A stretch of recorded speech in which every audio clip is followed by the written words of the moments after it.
why I think Ned Stark would have beat Jamie Lannister when they had their one-on-one duel in King's Landing.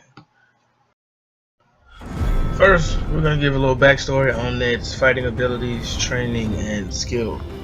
During Robert's rebellion, Ned Stark won the Battle of the Bells for Robert. After the rebellion, Ned Stark left King's Landing. Where's my sister? And when the storm's end, he lifted the siege of the castle. Perseverance yielded without even fighting this. At this point, his renown for being a warrior had spread after the battle. I bring this up to say this.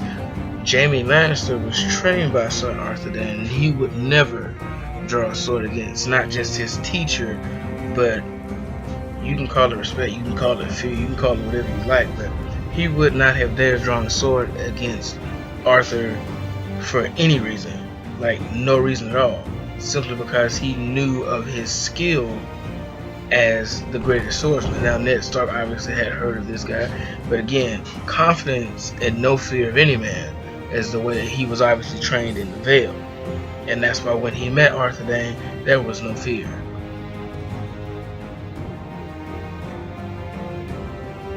Now, Jamie Lannister, as I said, was trained by Sir Arthur Dayne, so he really wanted to fight Ned Stark after he had heard Ned Stark had defeated Sir Arthur Dayne. Sir Arthur Dayne?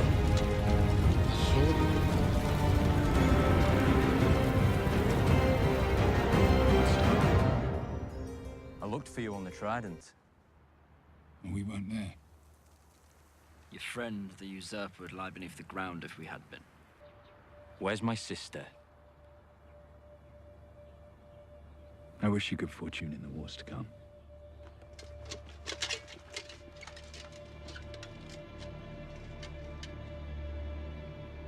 And now it begins.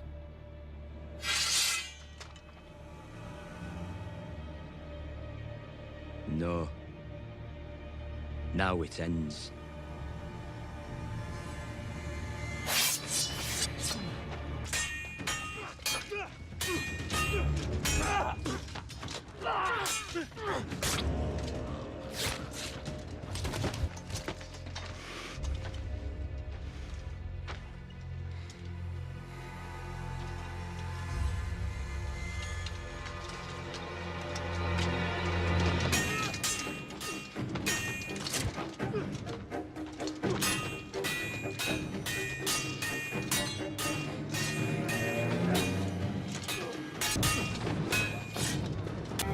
Now, feel free to say whatever you want to say about the end of the battle, because the end of the battle is not really important. The important thing to take away from this battle is the fact that Ned was fully confident in his skills as a swordsman to even challenge the Sword of the Morning, let alone to be able to hold his own. Now, a lot of people say that the Sword of the Morning was holding back. He was told not to kill Ned.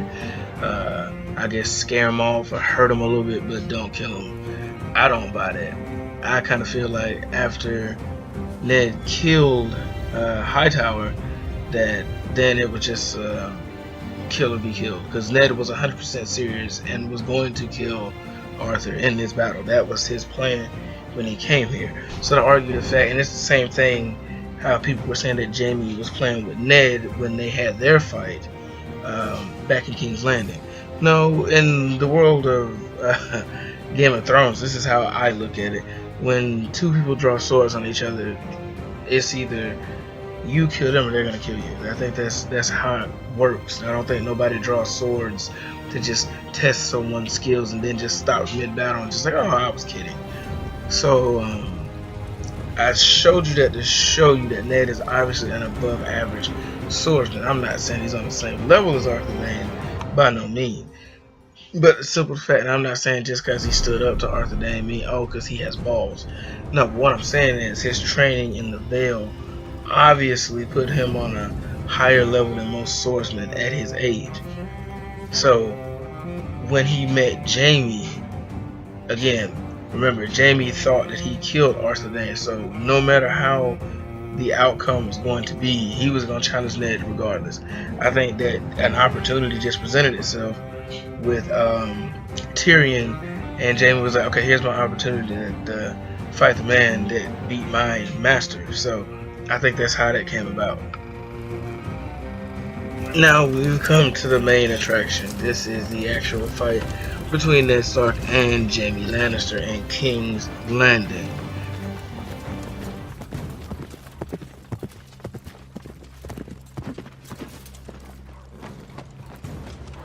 Such a small pack of wolves. Stay back, sir. This is the hand of the king. Was the hand of the king. I'm not sure what he is. Lord of somewhere very far away. What's the meaning of this, Lannister? Get back inside, where it's safe. I'm looking for my brother. You remember my brother, don't you, Lord Stark? Blonde hair, sharp tongue, short man. I remember him well. Seems he had some trouble on the road. You wouldn't know what happened to him, would you? He was taken at my command to answer for his crimes. My lords! I'll bring the city watch. Come, Stark. I'd rather you die sword in hand. If you threaten my lord again... As in, I'm going to open your lord from balls to brains and see what Starks are made of. You kill me. Your brother's a dead man. You're right. Take him alive. Kill his men.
I think Jamie took that very personally.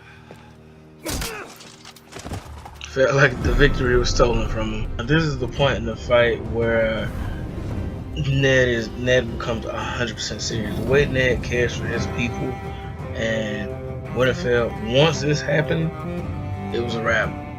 After the spear had killed the first guy, that kind of set Ned over the edge. But this is like his steward, his first line of defense. Once Jamie did his end, looked at him like, "You're next." Ned wasn't having it. It was serious then. It was no longer a sparring match. Well, it had already went past the point of no return. But this right here was, as they say, the final nail in the coffin, or the spark that would light the flames of. When you watch two skilled swordsmen fight, it's almost like a dance, because the skill level is almost even enough to where, I don't know, it's kind of like if you watch when you watch the Matrix and you watch some fight scenes in the Matrix, they're choreographed so good that it almost look like the two combatants are dancing with each other. It's like a death dance, as you could say. But if you pay attention to certain parts in the fight, and I kind of isolated some of them, these next two clips, and I'll show you what I mean. They cross swords down and then they clash on the way back up. Sort of similar styles there, in the fact that they're both trained pretty. This was pretty funny to me, because the move that he used on this guy, this is a guy that got stabbed in the eye. He went down, blocked his upswing attack, and then stabbed him in the eye. Now you can clearly see here that Jamie's having a little bit of a strength trouble against Ned Stark. If you pay attention closer, this is the scene where Jamie goes for the same move. Now he doesn't have the dagger with him, so I'm not saying it's the identical move, but the same upswing hold move that he used on the other guy, and Ned completely overpowers him. He couldn't break that hold, the clash that they were in with Ned's northern strength, I guess you could say. I also want to note the look on Jamie's face is the face that you have when you're when you're being challenged by an opponent and you don't have to hold back. You know, it's a look of a bit of surprise, but at the same time happy that you don't have to restrain yourself. You can go all out. That's the look to me that Jamie has on his face right now. A look of, okay, so I can just give Ned everything I got, and I don't have to hold back because I don't know. To me, it's just kind of one of those things where I said, how can I phrase this? It's like, yes, I'm Jamie Stark. Damn, Jamie Stark. Oh, beep. Yes, I'm Jamie Lannister, but at the same time, I finally found an opponent that I can just give everything to. Because I think up until this point, I think Jamie's renowned as being the Kingslayer has just prevented anybody from even having a sack of grapefruits to even attempt to challenge him in any sort of, and I think there's any sort of confrontation. I think that's one of the reasons why Jamie is so cocky and arrogant, like much of the Lannisters, because a lot of people don't challenge them. A lot of people don't say no to them. So I think that was just a bit of surprise and a bit of joy knowing that he doesn't have to hold back against somebody who is actually a pretty decent swordsman to him, but to me, I think a better swordsman. And also, with that excitement comes this face, the face that he made when Ned Stark was stabbed in the leg by one of his companions, I guess. A look of just complete disappointment, and I think a lot of disdain for that guy. Like, I really think Jamie felt like he had been cheated a little bit, because like I said, nobody challenges the great and powerful Jamie Lannister. So to finally find somebody who's not afraid of him and who he can, you know, really just, I'm not gonna say test himself, but somebody who can fight and have a good time. It won't be over in 4.2 seconds. So this face to me is a face of disappointment in the member of his posse that did this, because I really think I know he really wanted to fight Ned Stark, but I also really think he really wanted to defeat Ned Stark on his own. So I kind of feel like this face is the face that, I should kill you, but I'm trying to play it cool. But I really think he was disappointed that he didn't get to at least wound Ned by himself. And this is just my side note. Again, I think this is the point where, and I know a lot of people are going to disagree with me, but to me, this is the point where I feel that guy saved Jamie Lannister. I think he saved Jamie from being embarrassed, if not killed, because I think at this point Ned probably would have killed him. But I really do think that guards guy kind of saved Jamie on this one. That's just my honest opinion. So hopefully you can look at this and do some research on, and you can see it, because I honestly think that Jamie Lannister is only, I mean, I know he's a Kingslayer, but I think the mythos behind Jamie Lannister resides in the fact that he killed a Targaryen.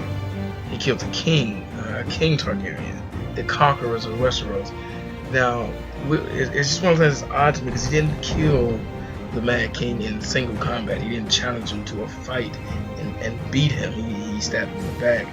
Granted, the Mad King was doing some crazy shit. You know, I'm not saying I disagree with it, but at the same time, I think that the fact that it was a Targaryen, he was the Mad King, and he was insane, and Jamie was the one that killed him. Now, I'm pretty sure the legend that people spread after Jamie did this was Jamie challenged him and beat him, and don't mess with Jamie Lannister because he's the Kingslayer. I think that Kingslayer title means a lot more than what it's led on. But like I said, I think that's just rumors and speculation. We don't know about Jamie Lannister's past. All we know about Jamie Lannister is that he was a knight. He was trained by Sir Arthur Dayne. But that's it. We don't know of any battles that he's had. And again, I'm basing this off of the TV show. So I haven't read the book, so if you have and you know something, feel free. But based off of what I've seen, like, Jamie's only renown is the fact that he killed a really old man, a really old crazy man. Unlike Ned Stark, who has accolades, who has achievements. People know him all over the Seven Kingdoms for the things that he did, not just in his youth, but things he did as a grown man. See, Jamie Lannister is a spoiled brat, and again, nobody really messes with the Lannister thanks to Tywin. But again, I just think that the whole Jamie Lannister just could have just obliterated Ned Stark. I think that's just a ridiculous statement. I'm not saying Jamie isn't one of the best swordsmen in the Westeros, but I kind of feel, again, based on the TV show, I kind of feel about Jamie Lannister as I do about as Khal Drogo. Again, heard a lot about him, and then you meet him, and you don't really get to see him fight. You know, he dies so easily. So again, it's more of a hearsay, namesake thing to me. So this is why I think Ned Stark, if that battle would have persisted, Ned Stark would have beat Jamie Lannister. This is just my opinion. I would love to hear what you think. So feel free to comment. Thanks for watching, guys. Peace.